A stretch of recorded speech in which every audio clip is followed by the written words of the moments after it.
السلام علیکم ورحمۃ اللہ وبرکاتہ نحمده ونصلی علی رسولہ الکریم اما بعد فاعوذ باللہ من الشیطان الرجیم بسم اللہ الرحمن الرحیم رب اشرح لی صدری ویسر لی امری واحلل عقدۃ من لسانی یفقہوا قولی۔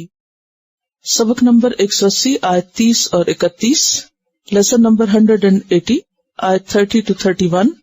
قل للمؤمنین، کہہ دیجئے آپ مومنوں سے، نبی صلی اللہ علیہ وسلم سے خطاب ہے کہ آپ کہیے، کس سے؟ ایمان والوں سے۔ مؤمنین مؤمن کی جمع ہے۔ کیا کہیے؟ یغضوا، کہ وہ جھکا لیں، من ابصارہم، اپنی نگاہوں میں سے۔ یغضوا کا لفظ غض سے ہے، غین ضاد ضاد، غض کمی کرنا، پست کرنا، خواہ نظر ہو یا صورت ہو یا آواز ہو یا کسی برتن میں سے کچھ کم کرنا ہو، کسی بھی چیز میں کم کرنا غض کہلاتا ہے۔ قرآن پاک میں آتا ہے وغضض من صوتک، اپنی آواز کو پست رکھو، اور یہاں کیا ہے؟ یغضوا من ابصارہم، اپنی نگاہوں میں سے کمی کر لیں، یعنی جھکا لیں، نگاہ بھر کے نہ دیکھیں، نگاہ پھیر لیں۔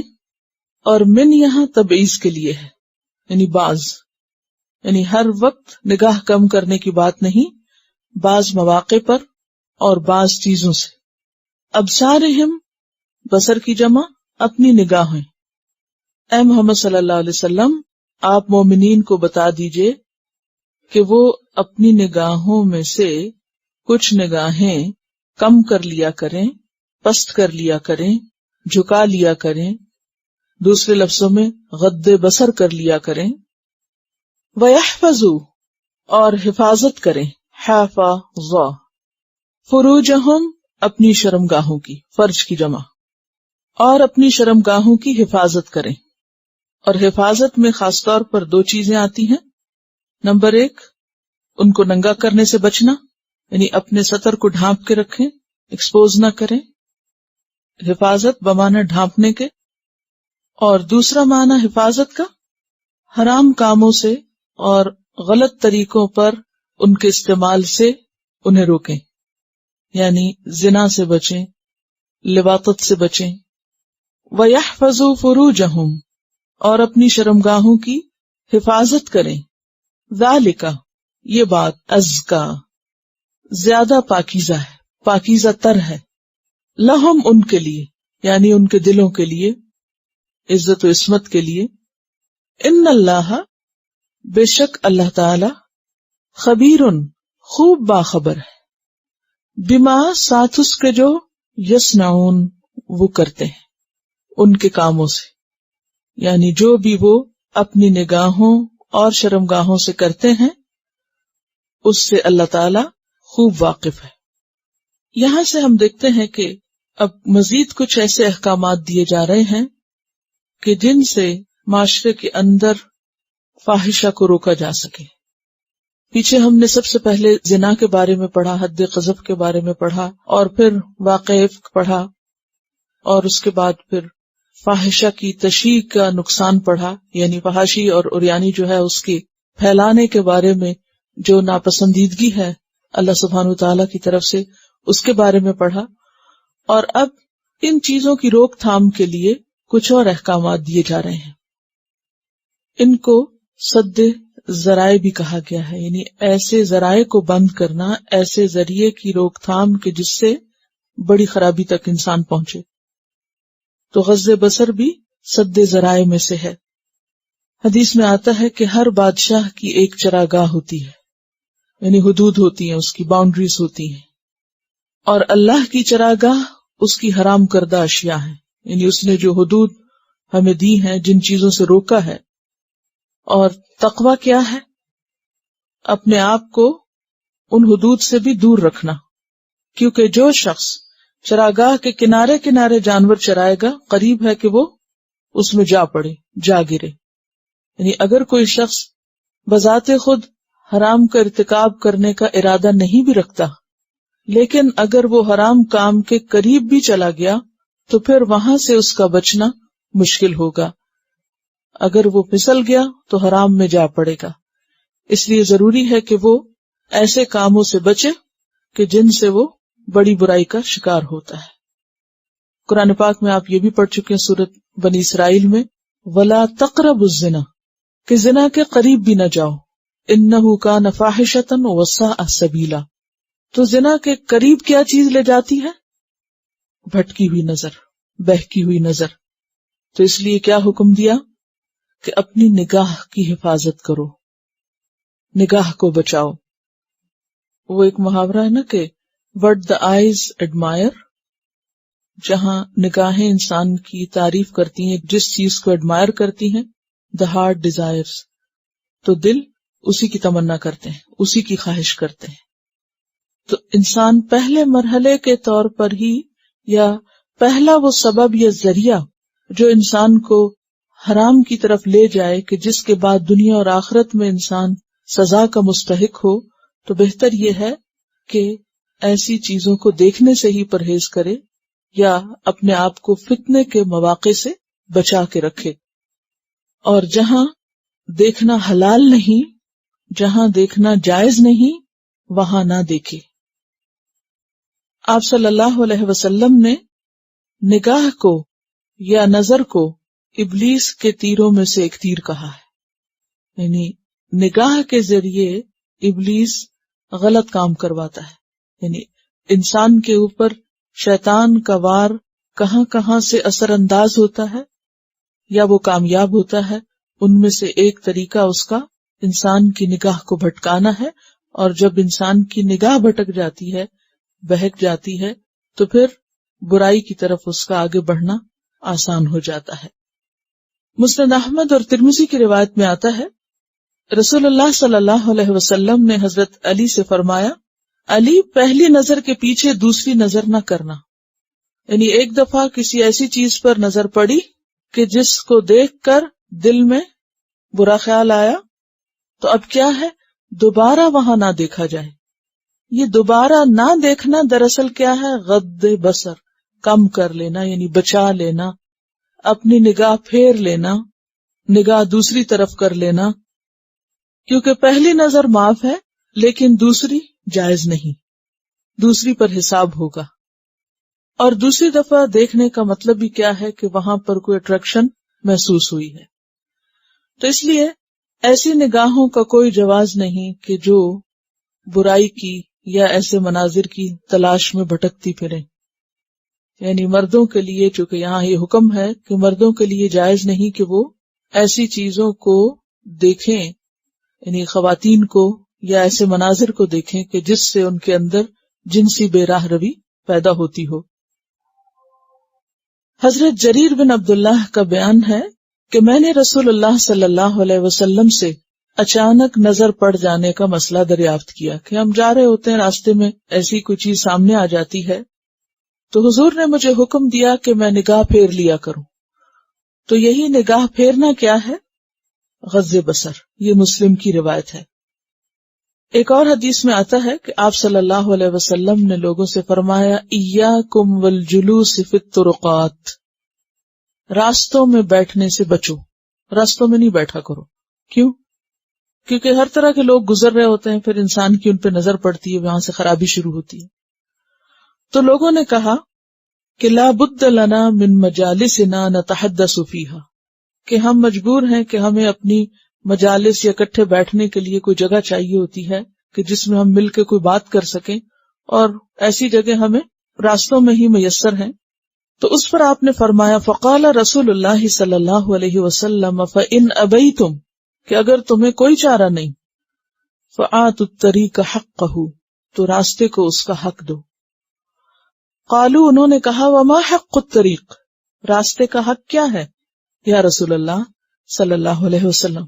قال، تو آپ نے فرمایا، غض البصر وکف الاذی، اپنا ہاتھ تکلیف دینے سے روکنا، ورد السلام، سلام کا جواب دینا، والامر بالمعروف والنہی عن المنکر، نیکی کا حکم دینا اور برائی سے روکنا.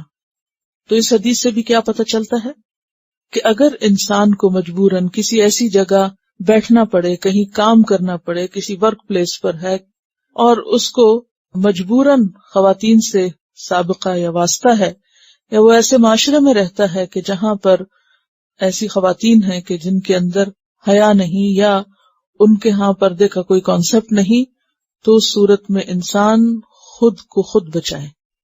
یعنی کوئی شخص یہ جواز پیش نہیں کر سکتا کہ چونکہ میں تو ایسے ماحول میں رہتا ہوں یا ایسی جگہ پر ہوں، مثلاً میں ایسے اسکول میں پڑھتا ہوں یا ایسے آفس میں کام کرتا ہوں کہ جہاں پر خواتین بھی ہیں، اور اگر میں کام نہ کروں تو پھر اس صورت میں کیا کروں.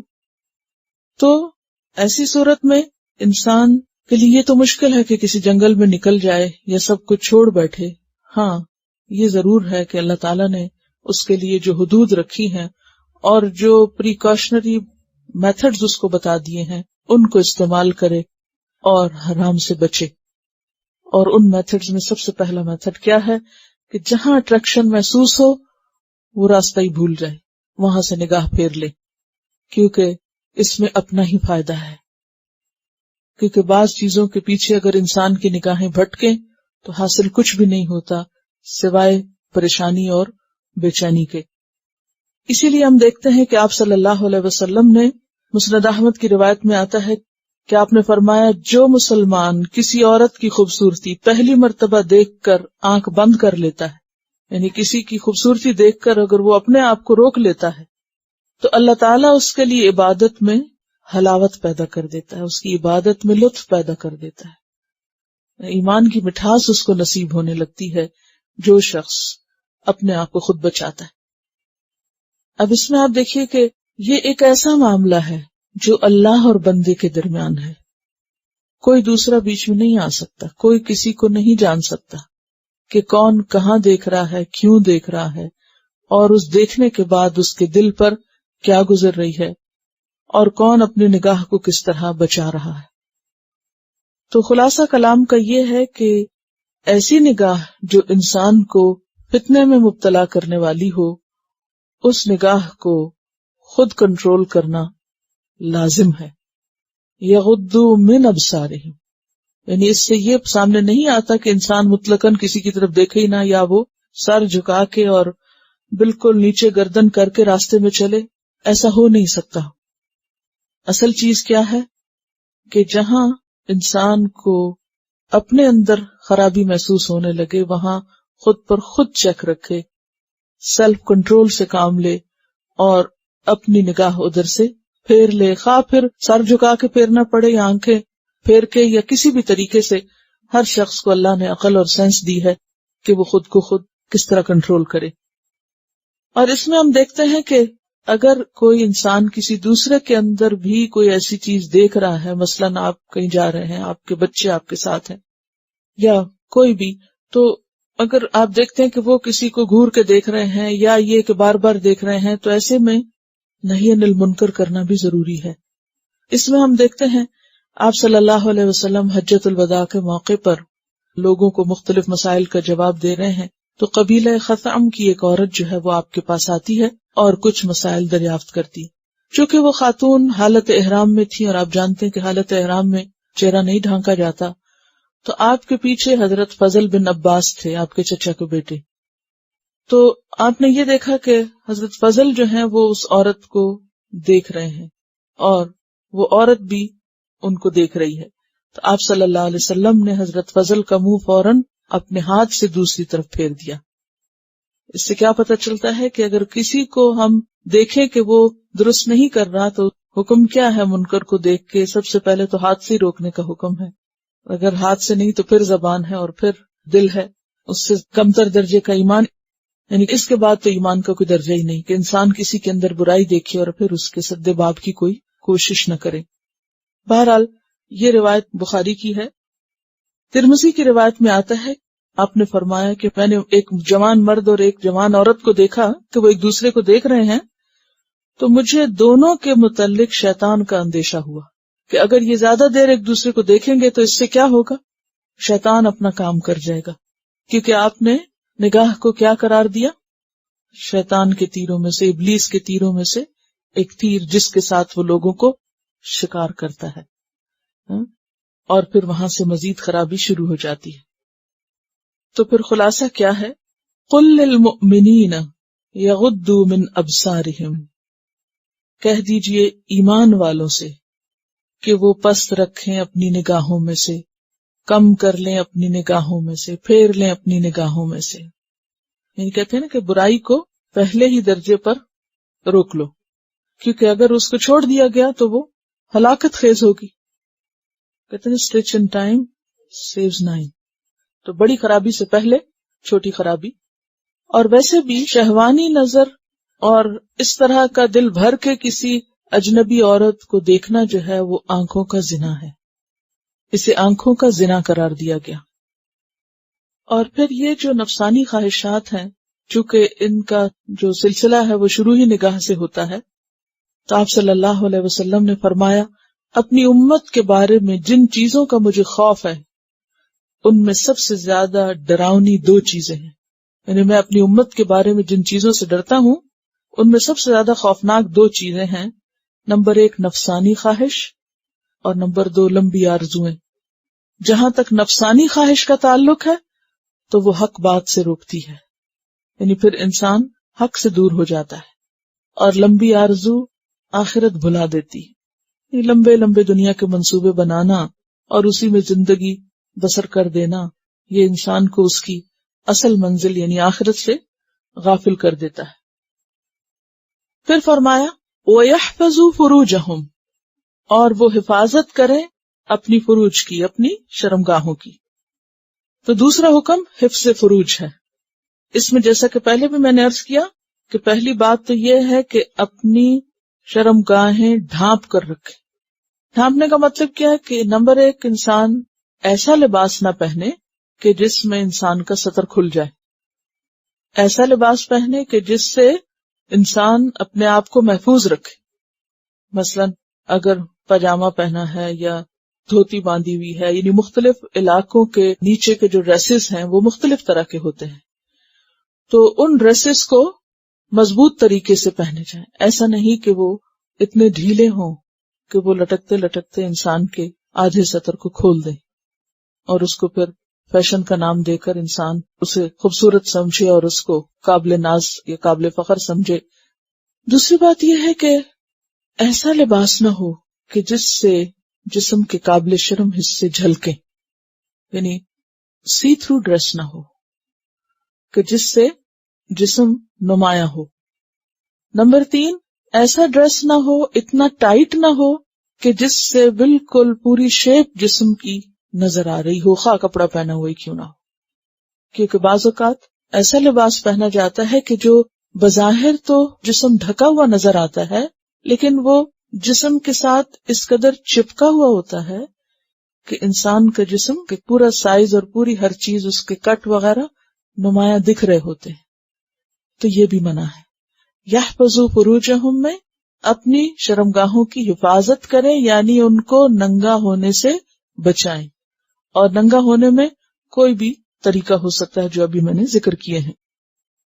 اور جہاں تک ننگا کرنے کا تعلق ہے، مثلاً یہ ہے کہ سوئمنگ کے وقت ایسا لباس پہننا یا کسی بھی موقع پر مختلف گیمز کھیلتے ہوئے، تو ان سب کی بھی ممانعت ہے کہ انسان اپنے آپ کو کسی کے سامنے ننگا کرے یا ایسی جگہ چینج کرے کہ جہاں وہ احتیاط نہ کرے اور دوسرے کے سامنے ہی اپنا سطر کھول دے، کیونکہ مرد بھی مرد کے سامنے اپنا سطر نہیں کھول سکتا۔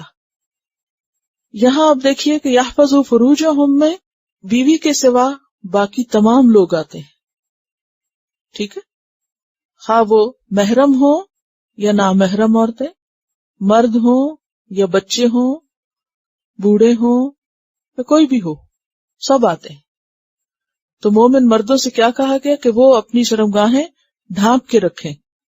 قرآن پاک میں بھی آتا ہے والذین ہم لفروجہم حافظون الا علی ازواجہم او ما ملکت ایمانہم، تو صرف بیوی کے سامنے سطر کھول سکتا ہے مرد، لیکن ویسے کسی اور کے سامنے نہیں۔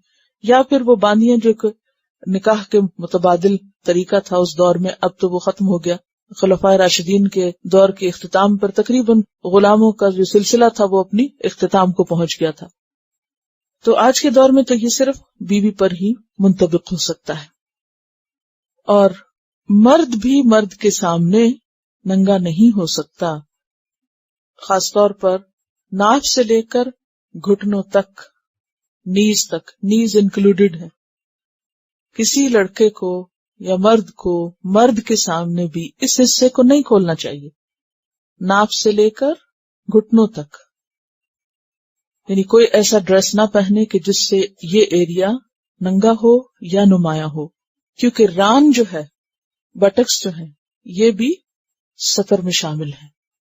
اور آپ صلی اللہ علیہ وسلم نے حضرت علی سے فرمایا تھا کہ کسی زندہ یا مردہ انسان کی ران پر نگاہ نہ ڈالو، یعنی حتیٰ کہ مردہ کی ران بھی نہیں دیکھنی چاہیے، لوور ابڈومن سے لے کر نیز تک.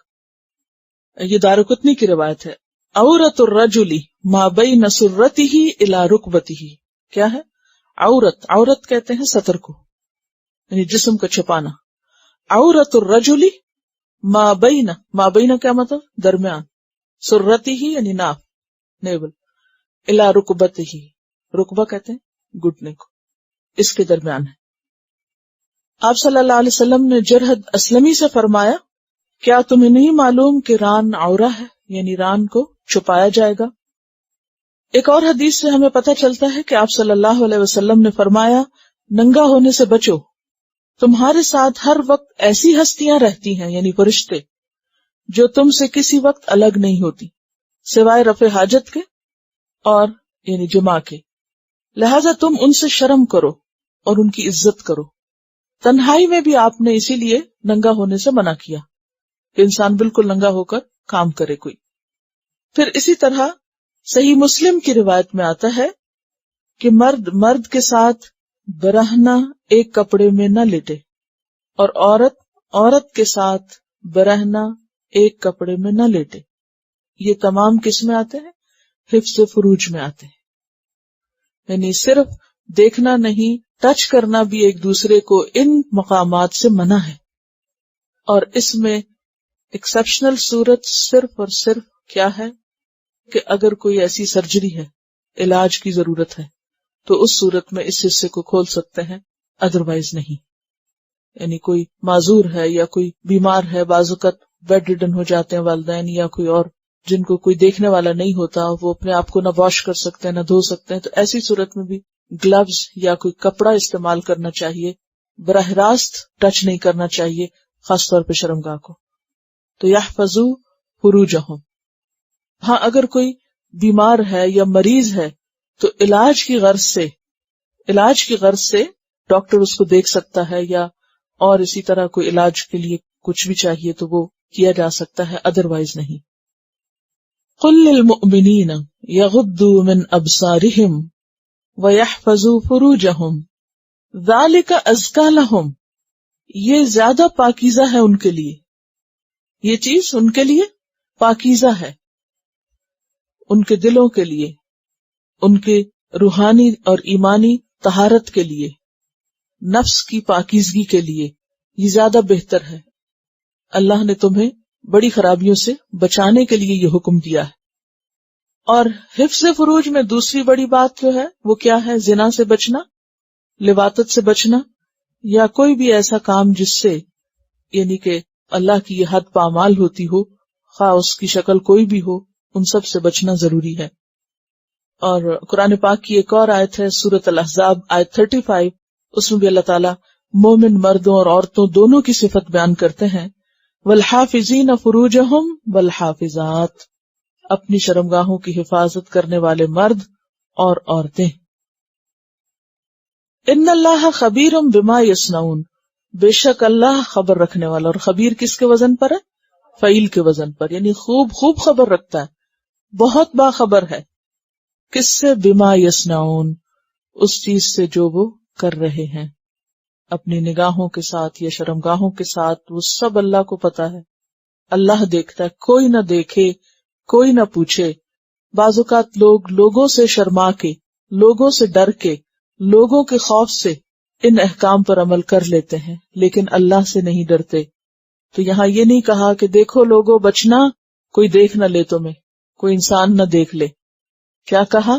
اللہ باخبر ہے اور خوب خبر رکھتا ہے، وہ خوب دیکھتا ہے. تمہارا معاملہ لوگوں کے ساتھ نہیں ہے، اس رب کے ساتھ ہے. اور یصنعون، صنع کیا ہوتا ہے؟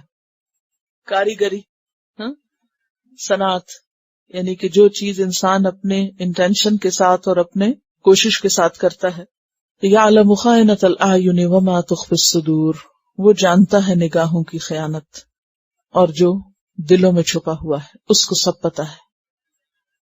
اور اس میں ہم دیکھتے ہیں کہ آپ صلی اللہ علیہ وسلم نے ایک حدیث میں فرمایا کہ جو شخص مجھے 2 چیزوں کی حفاظت کی ضمانت دے میں اس کو جنت کی ضمانت دیتا ہوں. ایک تو ہے جو 2 جبڑوں کے درمیان ہے اور دوسری جو 2 ٹانگوں کے درمیان ہے. تو 2 جبڑوں کے درمیان زبان ہے اور 2 ٹانگوں کے درمیان شرمگاہ. تو آپ نے فرمایا اگر ان 2 چیزوں کی حفاظت کی کوئی ضمانت دیتا ہے مجھے کہ وہ انہیں مس یوز نہیں کرے گا، غلط راستے پر استعمال نہیں کرے گا، بد زبانی نہیں کرے گا اور غلط حرام کام نہیں کرے گا، میں اس کو جنت کی ضمانت دیتا ہوں. اور یہ کوئی چھوٹی سی بات نہیں. تو اس سے پتہ کیا چلتا ہے کہ اگر کوئی شخص ان چیزوں کی حفاظت نہیں کرتا اور خاص طور پر اس آیت کے کانٹیکسٹ میں حرام حلال کی پرواہ نہیں کرتا، اپنے سطر کو نہیں ڈھانکتا اور دوسروں کے سطر پر بھی نگاہ ڈالنے سے نہیں شرماتا، تو پھر اللہ کے ہاں اس نے اپنے لیے بہت گھاٹے اور نقصان کا سودا کیا ہے. کیونکہ زنا کی سزا کچھ کم نہیں.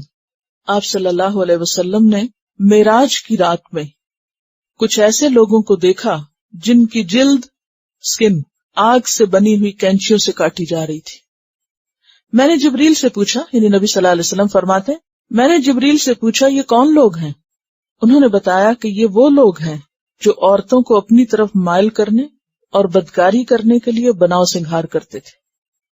پھر میرا گزر ایک کنویں پر ہوا جس سے نہایت بدبودار بھبک اٹھ رہی تھی، بہت گندی بو آ رہی تھی اور اندر سے چیخنے کی آوازیں آ رہی تھی. میں نے جبریل سے پوچھا یہ کون لوگ ہیں؟ انہوں نے بتایا یہ وہ عورتیں ہیں جو بدکاری کے لیے زینت و آرائش کرتی تھی اور وہ کام کرتی تھی جو ان کے لیے جائز نہ تھا. اسی طرح معراج ہی کی ایک اور حدیث سے پتہ چلتا ہے جس میں زنا کی سزا بتائی گئی کہ اس میں مردوں اور عورتوں کو الٹے لٹکے ہوئے دیکھا. تو بات یہ ہے کہ یہ خرابیاں معمولی خرابیاں نہیں ہیں. بعض اوقات انسان لوگوں کے ڈر سے چھپ چھپ کے ایسے کام کرتا ہے، ماں باپ کو دھوکہ دیتا ہے اور لوگوں کو دھوکہ دیتا ہے. ہو سکتا ہے دنیا میں وہ چھپ جائے، بچ جائے، لیکن اللہ سے کون چھپ سکتا ہے؟ ان اللہ خبیر بما یصنعون، اللہ تو 7 پردوں کے پیچھے بھی دیکھتا ہے، اس سے کوئی نہیں چھپ سکتا، کوئی نہیں بچ سکتا. بعض اوقات لوگ شادی کے بعد بھی ایسے کام کرنے سے باز نہیں آتے. شوہر بیوی کو دھوکہ دیتے ہیں، بیوی شوہر کو دھوکہ دیتی ہے. بعض اوقات انٹرنیٹ پہ فحش اور فضول قسم کی چیزیں دیکھی جاتی ہیں اور نگاہوں کی حفاظت نہیں کی جاتی.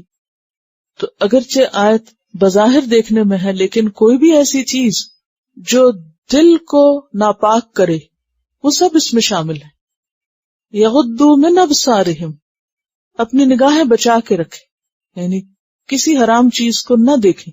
کیونکہ علت کیا ہے، وجہ کیا ہے؟ ذالک ازکی لہم، یہ ان کے لیے زیادہ پاکیزہ ہے. تو جو چیز انسان کی نگاہ اور اس کے دل کی پاکیزگی کو پامال کرتی ہے، تار تار کرتی ہے، اس چیز سے بچنا ضروری ہے. کیونکہ انسان جب ایسی کسی حرام چیز کو دیکھتا ہے تو اس کے بعد اس کا دل اسی چیز کی تمنا کرنے لگتا ہے. پھر جب وہ اس کو حلال طریقے سے نہیں ملتی تو کیا کرتا ہے؟ حرام راستے اختیار کرتا ہے. کیونکہ what the eyes admire the heart desire، تو ہارٹ جو ڈیزائر کرتا ہے وہ اسی چیز کی کرتا ہے جو اس کی نگاہوں کو بھلی لگتی.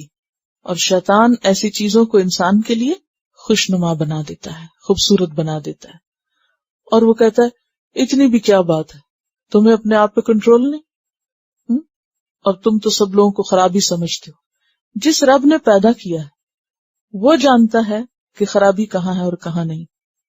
کوئی بھی شخص جو اپنے آپ کو یہ کہہ کہ نہیں میرا دل بہت صاف ہے اور میری نیت بہت صاف ہے اور میں فلاں فلاں کی طرح نہیں ہوں اور میں بہت پاک دامن ہوں، تو ایسے لوگوں کو قرآن نے ایک نصیحت کی ہے، لا تزکوا انفسکم، اپنے آپ کو معصوم مت سمجھو، پاکیزہ مت کہو، بل اللہ یزکی من یشاء، بلکہ اللہ جس کو چاہتا ہے پاک کرتا ہے۔ یعنی کوئی بھی اپنی پاکی دامن کے دعوے نہ کرے، کیونکہ اس طرح کے فساد اور بگاڑ کا شکار ہونا کچھ مشکل نہیں۔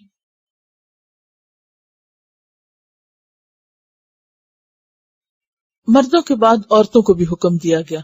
آپ دیکھیں کہ قرآن پاک میں بہت سے احکامات یا ایھا الذین آمنوا کہہ کے مردوں اور عورتوں دونوں کے لیے برابر ہیں، ان میں تخصیص نہیں کی گئی، لیکن کچھ احکامات ایسے ہیں کہ جہاں مردوں کو الگ خطاب کیا گیا اور عورتوں کو الگ خطاب کیا گیا، اور اس میں تاکید بھی ہے اور عورتوں کے خاص مقام کے اعتبار سے مزید کچھ وضاحت بھی ہے۔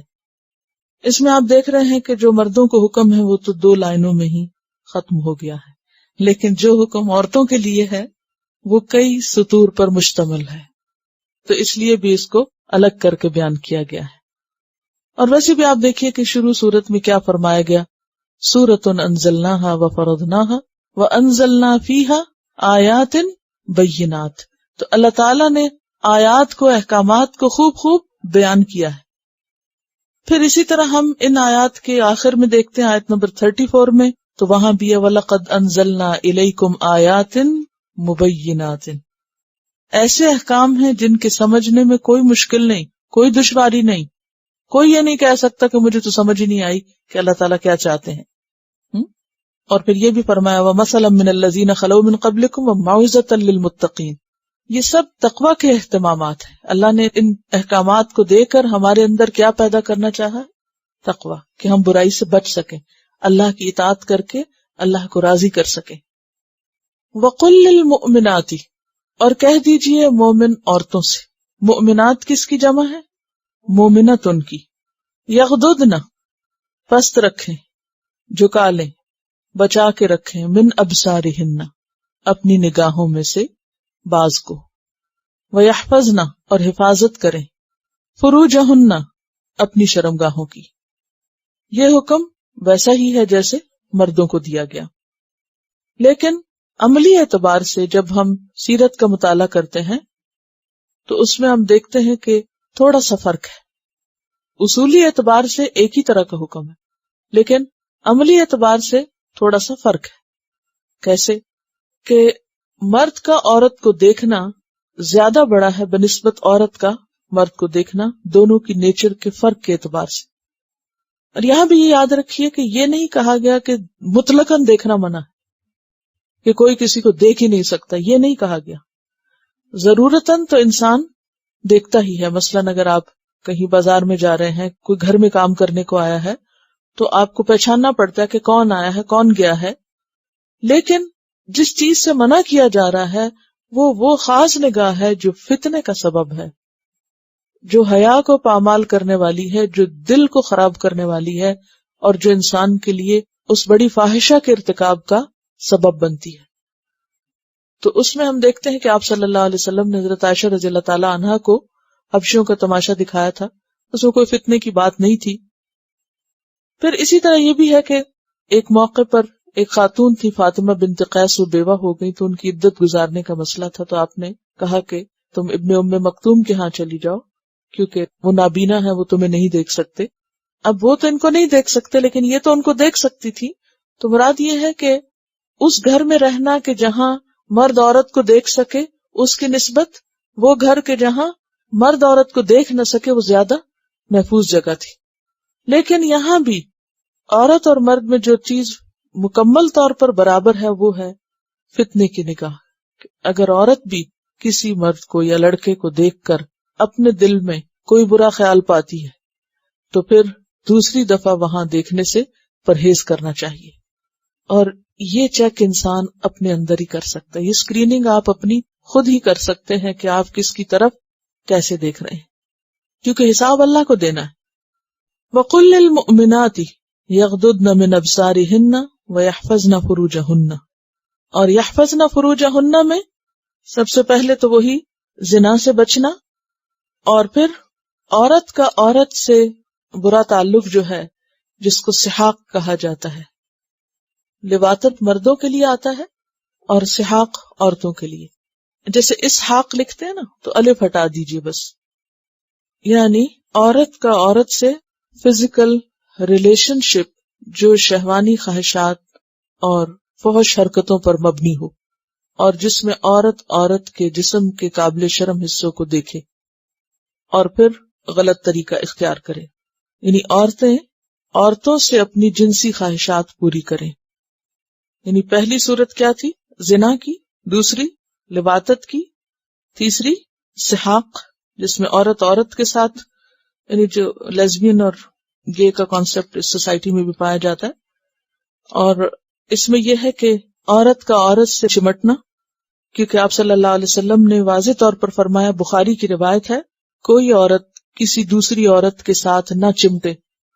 یعنی عورت عورت کے ساتھ اس طرح چمٹے کہ ان کے درمیان شہوانی جذبات یا خواہشات جنم لیں جیسے ایک مرد اور عورت کے درمیان جنم لے سکتی ہیں، تو اس سے بھی منع کیا گیا ہے.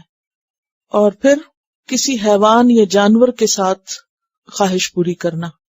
اگرچہ یہ باتیں بہت معیوب ہیں، عام طور پر مجلسوں میں نہیں کی جاتی، لیکن چونکہ اب یہ وضاحت اس لیے کرنا ضروری ہے کہ کوئی شخص کسی شک و شبے میں نہ رہ جائے.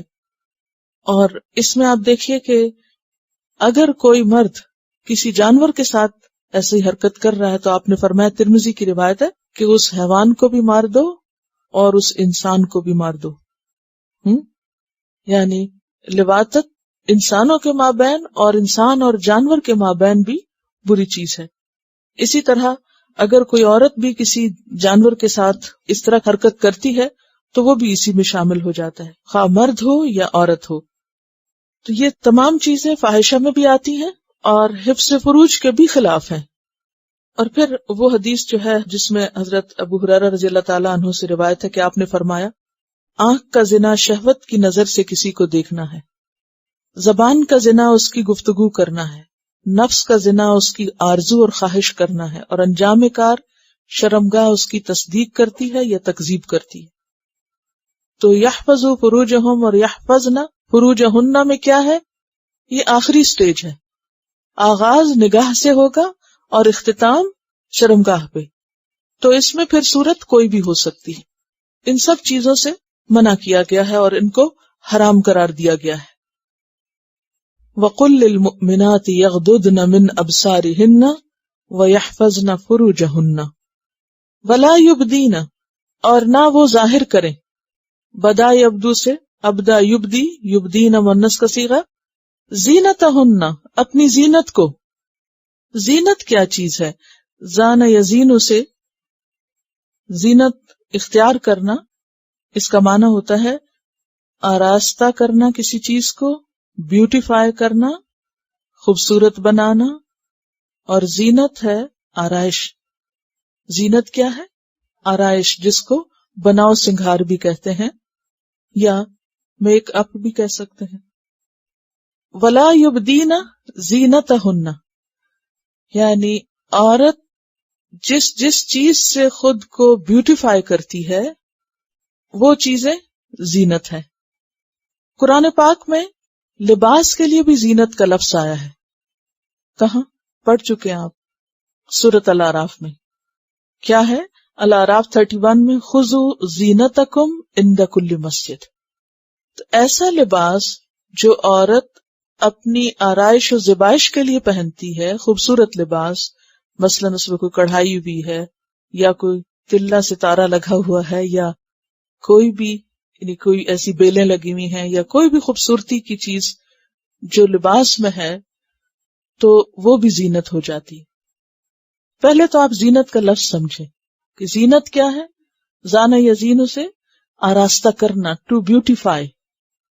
تو ہر وہ چیز جو عورت کی خوبصورتی میں اضافہ کرتی ہے وہ زینت ہے، خواہ وہ لباس ہو جیسا کہ سورۃ اعراف میں لباس کو زینت کہا گیا، یا وہ زیورات ہوں، کیونکہ زیورات بھی کس لیے پہنے جاتے ہیں؟ خوبصورتی کے لیے. اور اس میں آپ دیکھیے کہ آسمان کی خوبصورتی کس سے ہے؟ کیا آتا ہے قرآن پاک میں؟ انا زینا السماء الدنیا بزینۃ الکواکب، کواکب کے ذریعے ہم نے آسمان کو بیوٹیفائی کیا ہے. تو گویا عورت کے لیے بیوٹیفیکیشن میں کیا چیز آتی ہے؟ جیسے زیورات وغیرہ، وہ بھی ستاروں کی جگہ، خواہ وہ کپڑوں پہ ستارے ٹکے ہوئے ہوں یا پھر وہ زیور کی شکل میں جسم کے اوپر ٹکے ہوئے ہوں، نگ وغیرہ، ہیرے جواہرات، جو کچھ بھی ہو، تفصیلات آپ زیادہ بہتر جانتے ہیں. پھر اسی طرح قارون کے بارے میں آتا ہے قرآن پاک میں، فخرج علی قومہ فی زینتہ، کہ وہ اپنی قوم پہ نکلا، کس میں؟ اپنی زینت میں، زیب و زینت میں نکلا، یعنی اپنا اچھا لباس پہن کے، ڈریس اپ ہو کے، بال سنوار کے. تو اس کے لیے بھی زینت آتا ہے. سامری نے بھی قوم کی زینت اکٹھی کر کے بچڑا بنایا تھا، وہ کیا چیز تھی؟ تو اس سے کیا پتہ چلتا ہے کہ زیور کیا ہے نا یا نہیں؟ لباس ہے نا زینت. یہ استدلال خود قرآن کے اندر سے ہے، باہر لغت کی کتاب سے نہیں ہے. تو انا حملنا اوزارا من زینت القوم، کہ ہم پہ لادا ہوا تھا قوم کی زینت کا بوجھ، یعنی ہم نے وہ جو زیور اٹھائے تھے وہاں سے لے آئے تھے، وہ ہمارے پاس تھے، کیونکہ وہ سونے کا بچڑا بنایا گیا تھا، یا جس چیز کا بھی زینت سے بنا تھا، یعنی گولڈ سے بنا تھا یا زیورات سے بنا تھا.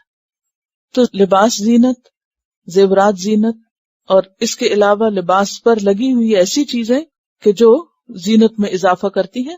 اور عمومی معنوں میں اگر آپ دیکھیں تو اس زمین پر جو سبزہ اور جو بھی چیزیں ہیں وہ ساری کیا ہیں؟ دراصل زینت ہے زمین کی. مثلا انا جعلنا ما علی الارض زینۃ لہا، کہ زمین پر جو کچھ ہے ہم نے اسے زمین کی زینت بنایا ہے، جیسے پھول ہیں، سبزہ ہے، اور اس طرح کی چیزیں جس سے اٹریکشن ہوتی ہے. تو ہر وہ چیز جو عورت میں اٹریکشن پیدا کرے، اسے خوبصورت بنانے کے لیے، خواہ وہ پھر میک اپ ہو، خواہ وہ کپڑے ہوں، خواہ وہ زیور ہو، کچھ بھی ہو جس سے عورت سج بن جائے یا سج دھج اس کے اندر آ جائے، تو وہ کیا ہے؟ زینت ہے. تو وَلَا يُبْدِينَ زِينَتَهُنَّ. پھر آپ یاد رکھیے کہ زینت دو طرح کی ہے، ایک ہے فطری خلقی اور ایک ہے بناوٹی اور مصنوعی. تو بعض علماء نے تو یہ بھی کہا ہے کہ جو فطری یا خلقی کا مطلب یہ ہے کہ جیسے جسم کی بناوٹ ہے، جسم کے اندر جو اٹریکشن ہے وہ بھی اس میں شامل ہے. اور بعض نے کہا کہ مواد الزینہ، موضع الزینہ ہوتا ہے جس جگہ پر زینت رکھی جائے، یعنی جسم نہیں ہے بلکہ اس سے مراد جو چیزیں زینت کے لیے استعمال کی جاتی ہیں وہ مراد ہے، یعنی مصنوعی اور بناوٹی زینت جس سے ہم بیوٹیفائی کرتے ہیں. اور پھر ایک یہ ہے کہ زینت مزید دو طرح کی ہوتی ہے، ایک ظاہری اور ایک مخفی. ظاہری زینت جو سامنے سامنے نظر آتی ہے، اور مخفی جو نظر نہیں آتی، جیسے خوشبو وغیرہ ہے. ٹھیک ہے، اب خوشبو جو ہے وہ نظر نہیں آتی، وہ کون سی زینت ہے؟ مخفی زینت ہے.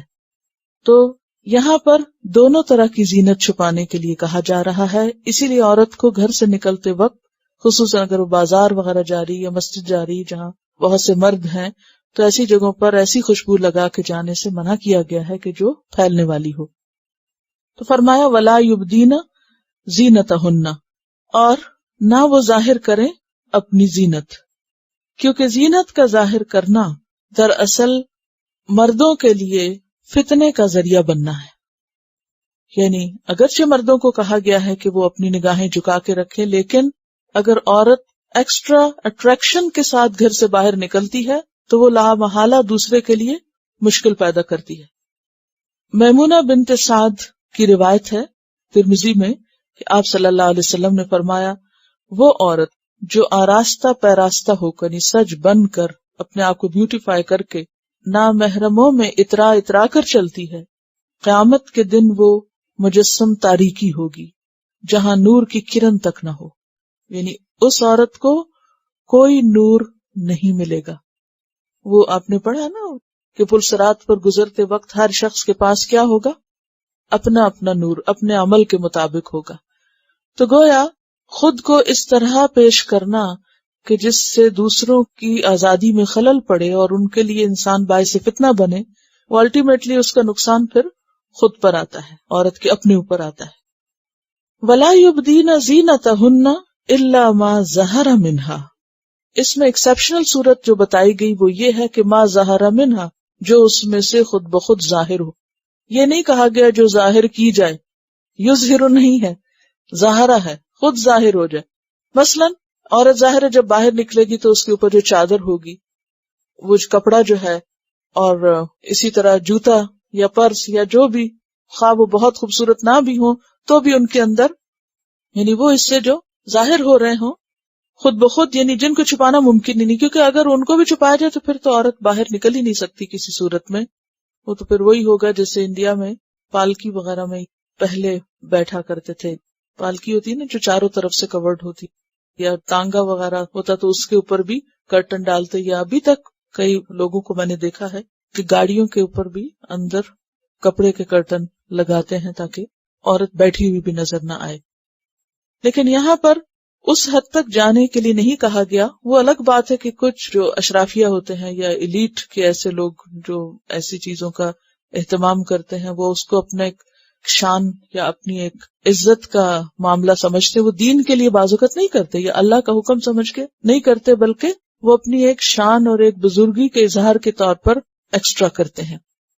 تو اس سے مراد وہ سمپل ڈریس ہے کہ جو بہرحال ڈریس ہونے کے ناطے اس کا اپنا ایک کلر بھی ہو سکتا ہے، اس میں ایک اٹریکشن ہو سکتی ہے جو ایکسٹرا لگائی نہیں گئی، لیکن یہ ہے کہ اس میں وہ بہرحال ہو جاتی ہے. یہ ہے کہ جیسے انسان اگر کوئی انگوٹھی وغیرہ پہنی ہوئی ہے یا ہاتھ پر کوئی مہندی لگی ہے، اور عورت اگر کوئی لین دین کر رہی ہے، کوئی چیز نکال کے دے رہی ہے، رکھ رہی ہے، تو وہ ایک آدھ لمحے کے لیے اگر کوئی چیز نظر آ گئی تو ما ظہر منہا کہ جو مجبوراً کھولنی پڑی یا کھل گئی، تو وہ اس سے کیا ہے، مستثنا ہے. الا ما ظہر منہا. اگلا حکم ہے وَلْيَضْرِبْنَ، اور چاہیے کہ وہ مارے. اور مارے یہاں لفظی معنی ہے مگر ڈالیں کا معنی ہے، ڈالیں، کیونکہ ضرب کا لفظ جو ہے قرآن پاک میں کئی معنوں میں استعمال ہوتا ہے. سفر کے لیے بھی ہوتا ہے، زمین پر سفر کرنے کے لیے پاؤں مارنا. تو یہ یہاں ایک چیز کو دوسری چیز پر رکھنا یا ڈالنا مراد ہے.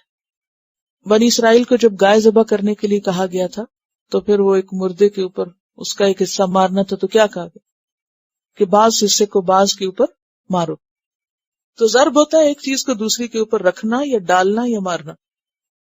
وَلْيَضْرِبْنَ، اور چاہیے کہ ڈالیں، بِخُمُرِهِنَّ، اپنے خمار.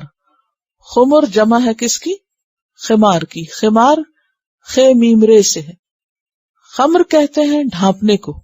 شراب کو بھی خمر اس لیے کہا گیا کہ وہ عقل ڈھانپ دیتی. لیکن یہاں خمار سے مراد عورت کے ڈریس میں وہ کپڑا جس سے سر ڈھانکا جاتا ہے. جو بدن پر ہوتا ہے اس کو قمیص کہتے ہیں، ٹانگوں پر جو ہوتا ہے اس کو شلوار کہتے ہیں. عربوں کے ہاں سربال بھی ہے لفظ، اور اس کے علاوہ سرابیلہم پڑھا تھا نا آپ نے، من قطران. سربال کا لفظ بھی آتا ہے، ازار کا لفظ بھی آتا ہے. تو یہاں مراد کیا ہے؟ خمار سے سر کی اوڑھنی. اگر آپ خمار کا لفظ ڈکشنری میں دیکھیں گے تو کیا پتا چلے گا اس سے کیا ہے؟ دوپٹہ یا اوڑھنی. وَلْيَضْرِبْنَ بِخُمُرِهِنَّ، اور چاہیے کہ ڈالیں اپنے خمار، اپنے دوپٹے، علی اوپر، جیوبہن، اپنے گریبان کے. جیوب کا لفظ جیب سے نکلا ہے، جس کو ہم جیب کہتے ہیں. جیب، جیب ہوتا ہے گریبان، سینہ. کیونکہ جیب کہاں ہوتی ہے؟ سینے پر. مردوں کے کپڑوں میں جو جیب لگتی ہے اس کی جگہ بھی اوپر ہوتی ہے. دل اور سینے کے مقام کو جیب کہتے ہیں، جیسے گریبان کہتے ہیں. اور چاہیے کہ وہ اپنے دوپٹے صرف سر پہ نہ رکھیں یا سر پہ ڈال کے پیچھے نہیں پھینک دیں کہ گردن اور سینہ کھلا ہو. کیونکہ دور جاہلیت میں عورتیں زینت کی نمائش کرتی تھی، جو زیور وغیرہ پہنتی تھی تو پھر انہیں دکھانا ہوتا تھا، ورنہ تو پہننے کا مقصد ہی کوئی نہیں. تو وہ سر کا کپڑا لیتی تھی کیونکہ وہ ان کے ڈریس کا حصہ تھا، لیکن لے کر اسکارف ہو یا دوپٹہ ہو یا جو بھی، اس کو کندھوں سے پیچھے پھینک دیتی. اور اس سے کیا ہوتا کہ سینہ اور گلا پوری طرح کھل کے سامنے آ جاتا. جیسے اب بھی آپ دیکھیں کہ عورت جب سب سے زیادہ خوبصورتی اختیار کرتی ہے، شادی کے موقع پر دلہن بنتی ہے، تو دوپٹہ آگے نہیں کرنے دیتے لوگ، مایوب سمجھتے ہیں. خاص طور پر پنوں کے ساتھ باندھ دیا جاتا ہے کہ خبردار کہ تم اس کو آگے کرو، کیونکہ آج ہی تو دن ہے سب کو اپنا آپ دکھانے کا. وَلْيَضْرِبْنَ بِخُمُرِهِنَّ عَلَى جُيُوبِهِنَّ. تو اس صورت میں سطر ڈھانکنے کا، بدن ڈھانکنے کا حکم ہے، اور عورت کے لیے قمیص کے اوپر دوپٹہ لینے کا بھی حکم ہے، اور وہ صرف سر پر نہیں، سر سے نیچے، صرف گام تک نہیں، گردن تک نہیں، اور نیچے حتیٰ کہ سینہ چھپ جائے، کیونکہ عورت کے جسم میں خلقی زینت جو ہے وہ سب سے زیادہ اس کی سینے میں ہے، سامنے کے حصے میں. تو اس کو ایکسٹرا ڈھانپنے کا حکم دیا جا رہا ہے کہ اس کو تم ڈھانک کے رکھو. ابھی آپ دیکھیے کہ بعض اوقات لوگ اسکارف لیتے ہیں اور لے کے ایک پلو دائیں اور ایک بائیں کر کے سینہ کھول دیتے ہیں، اور دوپٹہ بھی بعض لوگ لیتے ہیں تو وہ گلے میں ڈالتے ہیں. وہ کہتے ہیں کہاں قرآن میں لکھا ہے سر پہ ڈالو؟ بھئی خمار کا مطلب ہی کیا ہے؟ خمار گلے میں ڈالنے والی چیز نہیں ہوتی. خمار کا لفظ ہی کیا بتا رہا ہے؟ ڈھانپنے کی چیز، اور اصطلاح میں سر ڈھانکنے کی چیز یعنی دوپٹے کے لیے استعمال ہوتا ہے، کیونکہ اٹ واز انڈرسٹوڈ کہ سر کا کپڑے کی بات ہو رہی ہے، کہ سر کے کپڑے کو سینے تک ڈالو. یہ حکم ہے، یہ تھوڑی کہا کہ سر سے پھر اتار دو اور صرف سینے پہ ڈال دو، یہ تو نہیں لکھا ہوا. وَلْيَضْرِبْنَ بِخُمُرِهِنَّ عَلَى جُيُوبِهِنَّ. اور اس بارے میں حضرت عائشہ کی روایت آتی ہے کہ انصار کی عورتوں پر، اور ایک اور روایت میں مہاجر عورتوں کا بھی ذکر آتا ہے، اللہ کی رحمت ہو، جب یہ آیت نازل ہوئی تو انہوں نے اپنی چادریں پھاڑ کر ان کے خمار بنائے. اور یہ ایک اور جگہ پر آتا ہے کہ انہوں نے اپنی بیلٹ میں جو کپڑا باندھتی تھی اس کو وہاں سے کھولا اور اس سے اپنا سر اور سینہ سب ڈھکا. اور اگلے دن جب نماز پر آئیں تو سب عورتیں پوری طرح پراپر ڈریس میں تھیں. وَلْيَضْرِبْنَ بِخُمُرِهِنَّ عَلَى جُيُوبِهِنَّ وَلَا يُبْدِينَ زِينَتَهُنَّ. اور نہ وہ ظاہر کریں اپنی زینت کو، اپنی خوبصورتی کو، آرائش کو، میک اپ کو، الا مگر لِبُعُولَتِهِنَّ اپنے شوہروں کے لیے. بعولہ بعل کی جمع ہے، کیونکہ وہاں مومنات کا ذکر ہے، اس لیے بعولہ شوہر کی جمع آ رہی ہے. کوئی یہ نہ کہے کہ ایک عورت کے ایک سے زائد بھی شوہر ہو سکتے، کیونکہ بعض عقل کے مارے اس طرح کی آیتیں نکال کے تو ایسے استدلال شروع کر دیتے ہیں.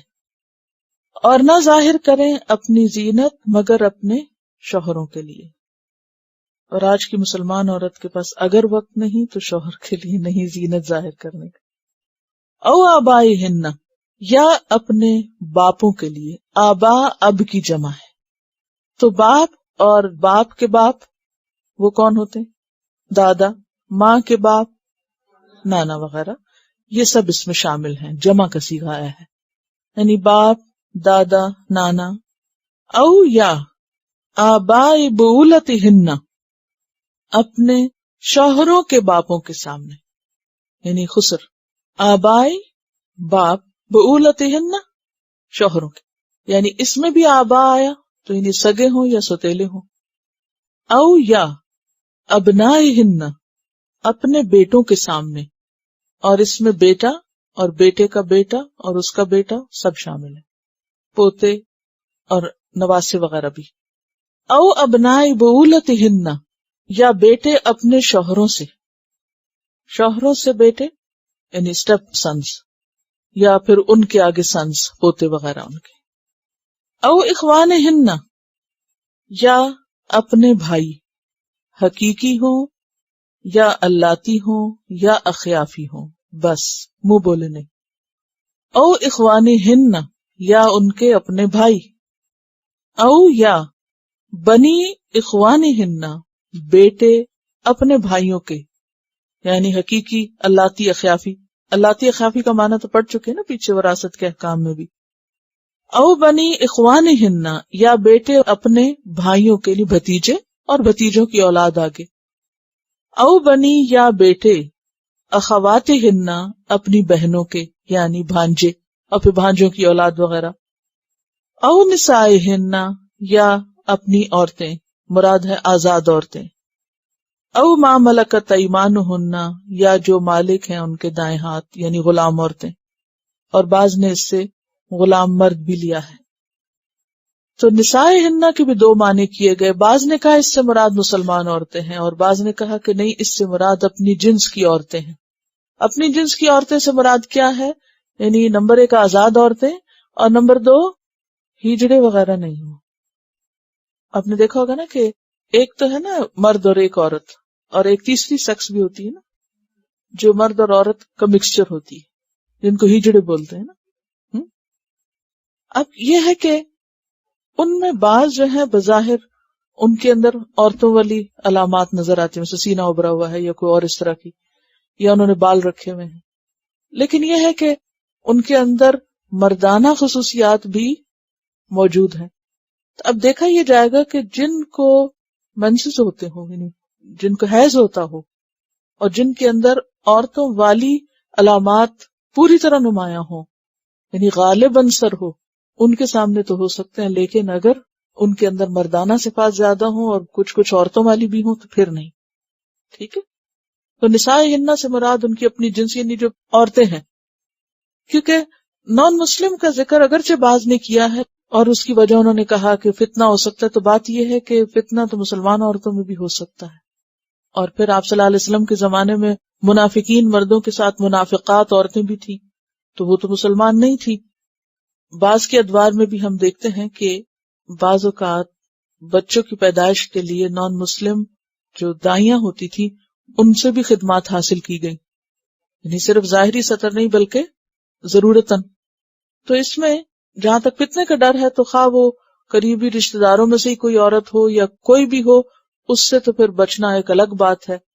یا جو عورتیں خود نعوذ باللہ کسی برے رستے پہ چل رہی ہیں اور اندیشہ ہو کہ وہ اور بھولی بھالی لڑکیوں کو ساتھ لگا لیں گی، تو پھر ان سے اپنے آپ کو بچا کے رکھنا، that is something else. لیکن یہاں نساء ہن اصل میں اپوزٹ ہے کس کے؟ ما ملکت ایمان ہونا، آزاد عورتیں. پھر شک ہوا کہ کیا غلام عورتوں سے نہیں، تو پھر غلام عورتوں کا بھی بتا دیا گیا کہ غلام عورتوں میں خواہ وہ مسلمان ہوں یا نان مسلمز ہو، وہ ان کے سامنے بھی زینت میں عورت آ سکتی ہے. اب التابعین یا تابعین، تابعین کا لفظ تابع کی جمع ہے، اور تابع کا کیا معنی ہوتا ہے؟ پیروی کرنے والے، فالوورز، جو کسی گھر والوں کے پیچھے پیچھے چلے، یعنی ان کا تابع غلام ہو.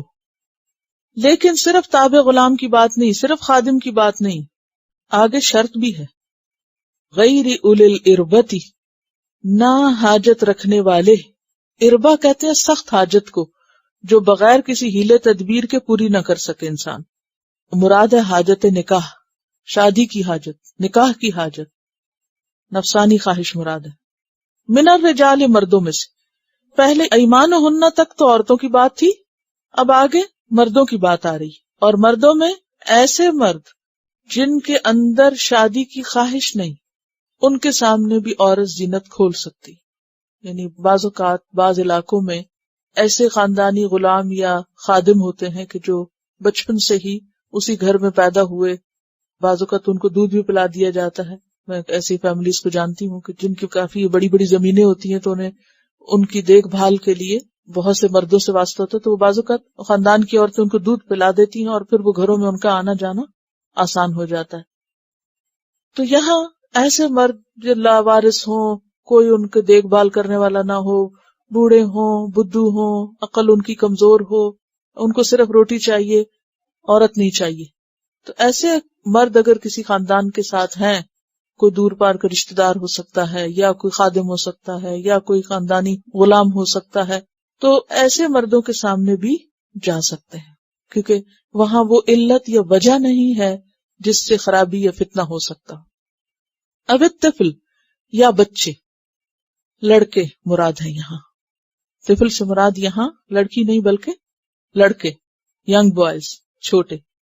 الذین، وہ جو، لم یظہروا، نہیں مطلع ہوئے، نہیں ان کو معلوم ہوا، علی عورات النساء، عورتوں کی عورات پر، یعنی جو ابھی عورتوں کی چھپی ہوئی باتوں سے مطلع نہیں ہوئے. عورات کس کی جمع ہے؟ عورت کی. اور عورت کا مطلب کیا ہے؟ چھپانے کی چیز. یعنی عورتوں کی چھپی ہوئی باتیں، یعنی عورتوں کے جو صنفی اعضاء ہیں وہ کس لیے بنے ہیں، ان سے کیا کیا جا سکتا ہے، یہ نہیں ان کو پتا. سمجھ گئے؟ اب اگر چھوٹے بچوں کو سیکس ایجوکیشن دے دیں آپ 7-8 سال کے بچوں کو، تو پھر وہ نکل جائیں گے اس میں سے. بہرحال اب آپ دیکھ لیجئے.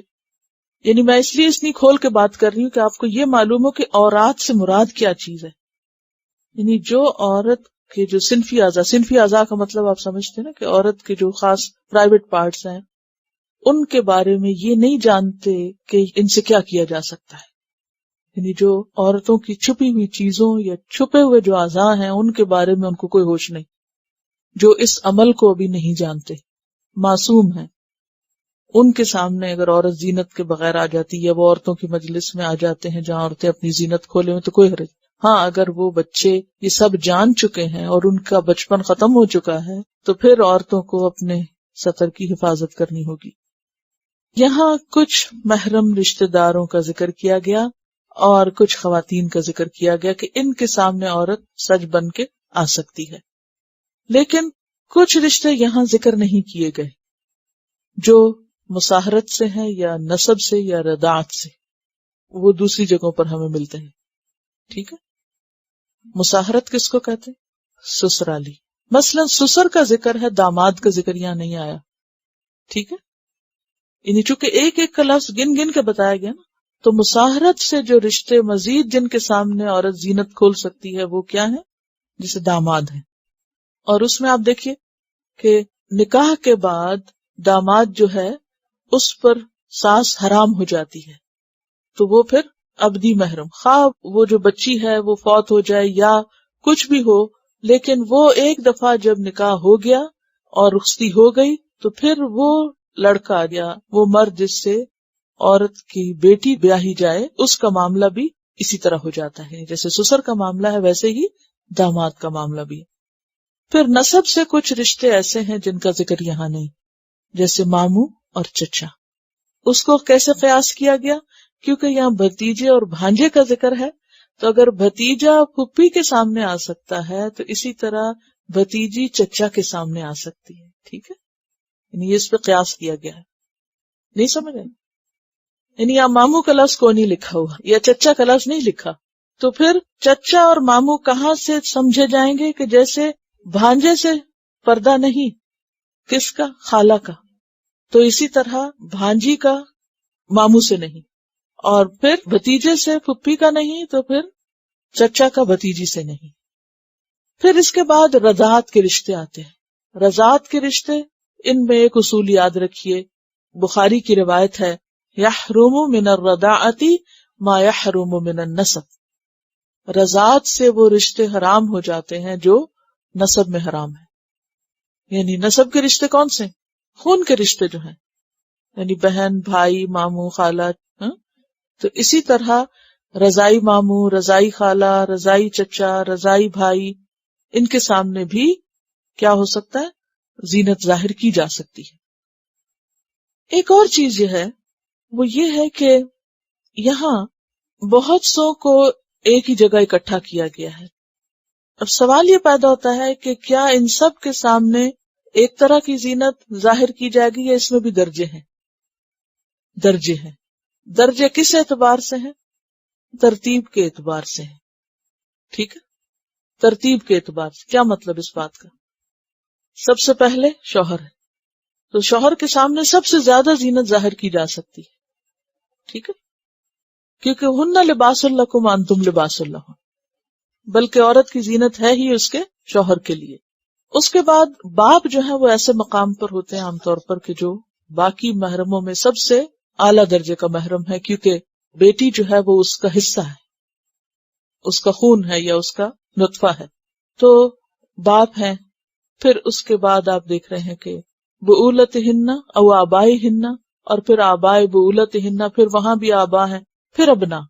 باپ کے بعد جو اگلی چیز آتی وہ بیٹے آتے ہیں، اور پھر شوہروں کے بیٹے، اور پھر اس کے بعد بھائی، کیونکہ وہ عام طور پر ہم عمر ہوتے ہیں، یعنی وہ نسبتاً کم. پھر یعنی زینت پوری طرح فلی اس کا اظہار نہیں ہوگا، بلکہ شوہر کے بعد باپ، باپ کے بعد بیٹا، اور پھر بیٹے کے بعد بھائی جو ہے وہ نسبتاً اس میں انسان شرم و حیا کے تقاضے سے اپنے آپ کو کور کرتا چلا جائے گا، یعنی اس طرح زینت نہیں کھولے گا جس طرح ان رشتوں کے سامنے کھولے. پھر اس کے بعد آپ دیکھیے کہ بھانجے بتیجے آ جاتے ہیں، پھر عورتیں آ جاتی ہیں. اگرچہ عورت کے سامنے زینت کھول سکتی ہے، مگر اس میں بھی شرم و حیا کے تقاضے ملحوظ رکھنا ضروری ہے. عورت کا عورت سے ستر بھی اتنا ہی ہے جتنا مرد کا مرد سے ہے، یعنی ناف سے لے کر گھٹنوں تک. باقی حصہ ضرورتاً کھولا جا سکتا ہے، جیسے بچے کو دودھ اگر کوئی پلا رہی ہے عورت، تو عورت کے سامنے اگر بریسٹ کھل جاتی ہے تو اس میں کوئی حرام نہیں چیز، لیکن بلا ضرورت اس کو بھی نہیں کھولنا چاہیے کہ عورتوں کے کہے کہ میں چونکہ عورتوں کے بیچ میں ہوں اس لیے میں جتنا چاہوں سی تھرو لباس پہن لوں یا بالکل ہی سلیو لیس پہن کے بیٹھ جاؤں، تو یہ بھی پھر حیا کے منافی ہو جاتی ہے. بلا ضرورت نہیں کھولنا چاہیے، ضرورتاً اس کے کھولنے میں حرج نہیں. پھر اس کے بعد آپ دیکھ رہے ہیں کہ اگلی کیٹیگری جو ہے وہ مردوں کی آ جاتی ہے، جس میں تابعین ہیں اور بچے ہیں. یہ اور زیادہ چونکہ دوسری جنس ہو جاتی ہے تو مزید ان سے ڈسٹنس ضروری ہے. اس میں آپ دیکھیے کہ ان کے سامنے زینت تو کھول سکتے ہیں، لیکن جسم کے قابل شرم حصے ان کے سامنے بھی نہیں کھولے جا سکتے. اور اسی طرح مرد اور عورت باہم ایک دوسرے کو ہاتھ نہیں لگا سکتے، یہ بھی اسی میں آ جاتا ہے، یہ بھی سطر میں آتا ہے. ٹھیک ہے. جو نامحرم مرد ہیں ان کے ساتھ ہاتھ ملانا یا ان کے سر پہ ہاتھ پھیرنا یہ بھی درست نہیں، کیونکہ ہمارے ہاں بعض اوقات بیٹا کہہ کے سر پہ کندھوں پہ ہاتھ پھیرتی ہیں بزرگ خواتین، تو یہ بھی حیا کے منافی ہے، یہ بھی نہیں ہونا چاہیے. اور پھر آپ دیکھیے کہ اب ہمارے یہاں افسوس کے ساتھ کہنا پڑتا ہے کہ گلے ملنے تک کی حد تک لوگ حیا جو ہے وہ ختم کر چکے ہیں. اور اس میں بعض اوقات دیکھیے کہ مرد اگر بچنا بھی چاہتے ہیں تو ان کے لیے آکورڈ ہو جاتا ہے، امبیرسمنٹ ہو جاتی ہے. ولا یضربن، اور نہ وہ ماریں، کون؟ عورتیں، بِأَرْجُلِهِنَّ، اپنے پاؤں کو. ارجل کس کی جمع ہے؟ رجل کی. رجل کی نہیں ہے، رجل کی. رجل اور رجل میں فرق ہے. رجل کہتے ہیں پاؤں کو.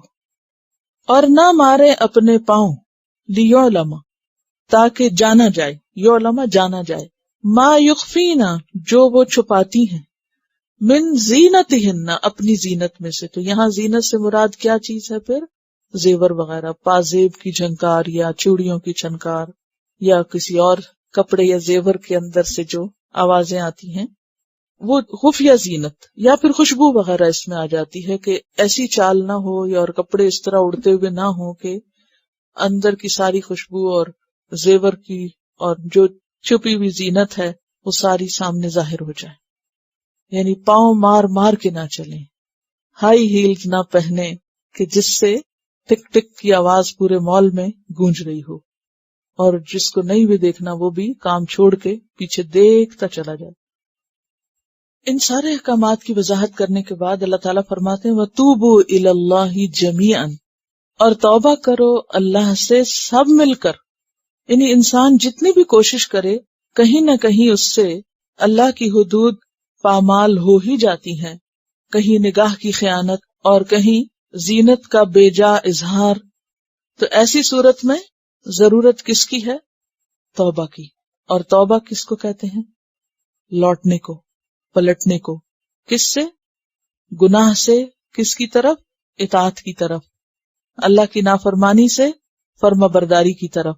وَتُوبُوا إِلَى اللَّهِ جَمِيعًا، سب کو کہا گیا، مردوں کو، عورتوں کو، کہ کوئی اپنے آپ کو یہ نہ سمجھے کہ وہ بہت پاک باز ہے. سب کو دنیا میں اپنے گناہوں کی معافی مانگ لینی چاہیے. ایھا المؤمنون، اے مومنو، اے ایمان والو. کیوں؟ لعلکم، تاکہ تم، تفلحون، تم فلاح پا جاؤ، کامیاب ہو جاؤ. فلاح کس کو کہتے ہیں؟ مکروہ سے بچ کے مطلوب کو پا لینا. من زحزح عن النار وادخل الجنۃ فقد فاز، دوزخ سے بچ کے جنت میں داخل ہونا، یہ ہے اصل کامیابی. اور اس کے لیے کیا ضروری ہے کہ انسان اس دنیا میں گناہوں کو، غلط کاموں کو چھوڑ دے، توبہ کر لے. توبہ کا مطلب یہ نہیں کہ انسان اپنی مرضی کے سب کام کرتا چلا جائے اور پھر زبان سے صرف بولتا جائے توبہ توبہ، تو اس کو توبہ نہیں کہا جائے گا. اس میں آپ دیکھیے کہ کن رشتوں کا ذکر نہیں آیا کہ ان سے زینت چھپانا لازم ہے. ہم ایک دفعہ پازیٹیولی بات کر کے اب دوسری طرف سے بھی دیکھیں گے. سسرالی رشتوں میں دیور جیٹھ ہیں، اور نسب کے رشتوں میں کون ہے؟ مثلاً کزنز، فرسٹ کزنز ہوں یا سیکنڈ کزنز ہوں، وہ بھی اس میں ذکر نہیں ہوئے. یعنی چچا کے بیٹے یا خالہ کے یا ماموں کے یا جو بھی، وہ بھی محرم نہیں ہے، اور ان کے سامنے بھی زینت نہیں کھولی جا سکتی. ہمارے ہاں اب یہ بات بہت عام ہو گئی مسلمان گھرانوں میں، شادیوں کے موقع پر خاص طور پر جب سارے خاندان اکٹھے ہوتے ہیں ایک جگہ، تو عام طور پر وہ زینت کا بھی موقع ہوتا ہے، تو عموماً کیا کہہ کے کہ یہ تو بھائی ہیں یا یہ تو اپنے ہی ہیں، یہ تو اپنا خون ہے، ان چیزوں کا لحاظ نہیں رکھا جاتا. حرام میں پڑنا جو ہے یا اللہ کی حدیں توڑنا، یہ جائز نہیں. یعنی مراد اس سے یہ ہے کہ جو کزنز ہیں ان کے سامنے زینت نہیں ظاہر کی جا سکتی. اسی طرح دیور ہوں یا جیٹھ ہوں، چھوٹے ہوں شوہر سے یا بڑے ہوں، ان کے سامنے بھی زینت نہیں ظاہر کی جائے گی. بلکہ دیور کے بارے میں تو حدیث میں آتا ہے کہ الحم هو الموت، کہ باقی رشتوں کی نسبت دیور کا رشتہ زیادہ خطرناک رشتہ ہے. اس میں خالہ اور بھانجی اور جو دو بہنیں ہیں ان کو اکٹھا کرنا منع ہے. تو اس میں یہ محرم میں اس طرح تو نہیں آتے کہ جس طرح باقی رشتے آتے ہیں اپنے سگے بھائی یا اور، لیکن اس میں ہم دیکھتے ہیں کہ حضرت اسما جو تھی وہ نبی صلی اللہ علیہ وسلم کے سامنے آخر تک آتی رہی. تو اس سے یہ پتہ چلتا ہے کہ یہ دیور کی طرح یا جو غیر مرد ہیں ان کی طرح کا رشتہ نہیں ہوگا، یعنی ان کی طرح کا یہاں پردہ نہیں ہوگا. نن کا ہسبینڈ بھی محرم نہیں ہے. دیکھیے محرمات کا ذکر پیچھے آپ پڑھ چکے ہیں نا، کس کس سے نکاح ہو سکتا ہے، اس کو آپ دیکھیے. پھر سورۃ الاحزاب میں آپ دیکھیے مزید آپ کو تفصیل ان دو جگہوں پر ملے گی. یاد رکھیے ہر وہ مرد، ایک اصول اگر یاد رکھیں، ہر وہ مرد جس سے نکاح ہو سکتا ہو وہ کیا ہے؟ نامحرم ہے. ٹھیک ہے، تو نامحرم کے سامنے زینت نہیں کھولی جا سکتی. سورۃ النساء آیت نمبر 22 سے آنورڈز. وَلَا تَنْكِحُوا مَا نَكَحَ آبَاؤُكُم مِّنَ النِّسَاءِ إِلَّا مَا قَدْ سَلَفَ إِنَّهُ كَانَ فَاحِشَةً وَمَقْتًا وَسَاءَ سَبِيلًا. حُرِّمَتْ عَلَيْكُمْ أُمَّهَاتُكُمْ وَبَنَاتُكُمْ وَأَخَوَاتُكُمْ وَعَمَّاتُكُمْ وَخَالَاتُكُمْ وَبَنَاتُ الْأَخِ وَبَنَاتُ الْأُخْتِ وَأُمَّهَاتُكُمُ اللَّاتِي أَرْضَعْنَكُمْ وَأَخَوَاتُكُمْ مِنَ الرَّضَاعَةِ وَأُمَّهَاتُ نِسَائِكُمْ وَرَبَائِبُكُمُ اللَّاتِي فِي حُجُورِكُمْ مِن نِسَائِكُمْ اللَّاتِي دَخَلْتُمْ بِهِنَّ فَإِن لَّمْ تَكُونُوا دَخَلْتُمْ بِهِنَّ فَلَا جُنَاحَ عَلَيْكُمْ وَحَلَائِلُ أَبْنَائِكُمْ الَّذِينَ مِنْ أَصْلَابِكُمْ وَأَن تَجْمَعُوا بَيْنَ الْأُخْتَيْنِ إِلَّا مَا قَدْ سَلَفَ إِنَّ اللَّهَ كَانَ غَفُورًا رَحِيمًا. پھر سورۃ الاحزاب آپ دیکھیے. سورۃ الاحزاب جو ہے بیسیکلی حجاب کا حکم وہاں ہمیں ملتا ہے، اور یہاں بنیادی طور پر ستر کے احکام ہیں. حجاب جو ہوتا ہے وہ گھر سے باہر کا ہوتا ہے، اور ستر کے بنیادی احکام جو ہیں وہ گھروں کے اندر بھی ہوتے ہیں. اور اس میں یہ ہے کہ بعض اوقات آپ گھر سے باہر نکلتے ہیں تو اس کے لیے تو بتا دیا گیا یا ایھا النبی قل لازواجک وبناتک ونساء المؤمنین یدنین علیہن من جلابیبہن، کہ جب وہ گھر سے باہر نکلیں مومن عورتیں اپنی بیویوں، بیٹیوں اور ساری مومن عورتوں کو بتا دیجئے کہ وہ اپنے اوپر اپنے جلباب ڈالیں اور جلباب کا ایک حصہ اپنے اوپر سے لٹکائیں. اور وہ تو گھر سے باہر نکلنے کا ہے، لیکن یہ کیا ہے کہ خواہ آپ گھر سے باہر ہوں یا گھر کے اندر ہوں، کیونکہ بعض اوقات نامحرم رشتہ دار گھر پہ بھی آتے ہیں، جیسے کزنز وغیرہ ہیں، چچا کے بیٹے ہیں، خالہ کے بیٹے ہیں. اب یہ تو نہیں ہو سکتا کہ خاندان میں میل ملاقات جو ہے وہ بالکل ختم ہو کر رہ جائے. اور بعض اوقات یہ بھی ہوتا ہے کہ گھر اتنے بڑے نہیں ہوتے کہ جس میں زنانہ اور مردانہ الگ الگ ہوں. کسی کے پاس ایک کمرے کا گھر ہو سکتا ہے، کسی کے پاس اتنی جگہ نہیں ہو سکتی کہ جس میں مکمل پارٹیشن کی جا سکے. تو ایسی صورت میں پھر کیا ہے کہ عورت اپنی زینت کو خود چھپا کر رکھے، یعنی وہ پھر زینت کا اظہار نہ کرے. اس میں آپ دیکھیے کہ جو سورۃ الاحزاب ہے وہاں پر ہمیں کیا ملتا ہے، ذرا سا اس کو بھی دیکھ لیتے ہیں تاکہ مزید بات آپ کو کھل کے سامنے آ جائے. جی آیت نمبر ہے یہ 55.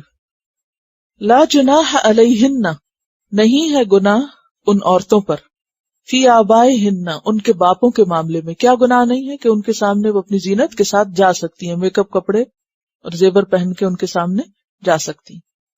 لا جناح علیہن فی آبائہن ولا ابنائہن ولا اخوانہن ولا ابناء اخوانہن ولا ابناء اخواتہن ولا نسائہن ولا ما ملکت ایمانہن واتقین اللہ ان اللہ کان علی کل شیء شہیدا۔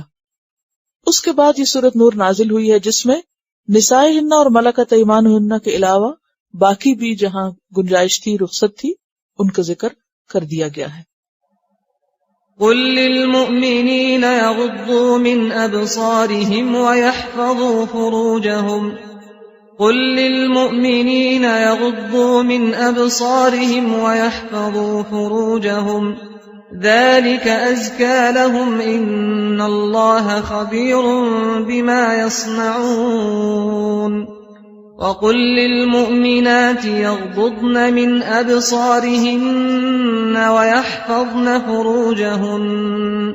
ويحفظن فروجهن ولا يبدين زينتهن إلا ما ظهر منها وليضربن بخمرهن على جيوبهن ولا يبدين زينتهن إلا لبعولتهن أو آبائهن أو